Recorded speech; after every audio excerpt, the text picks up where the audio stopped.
How to check your TikTok watch history. So hello guys, in this tutorial video, I will tell you how you guys can do that. So for that, open TikTok app. Click the link here, you guys will see on down the right side, profile. So simply click on that. Now here you guys will see on top right corner, 3 lines. So simply click on that. Here, we'll click on Activity Center.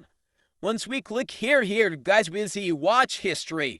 So when I click on watch history, here you guys will see all the videos that you watched. Also, you guys can filter it, like you guys can see where all the old videos, for example, I want to select custom date range. So I will click on date range. After that, I will select the date, like I can, for example, want to see my watch history on 15 June 2025 to 16 June. So I simply select 15 to 16 and also that I will click on confirm.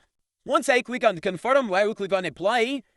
Now you read past 1 second. Here you guys can see I watched these videos on 15 to 16 June. That's how you guys can see your watch history. Thanks for watching.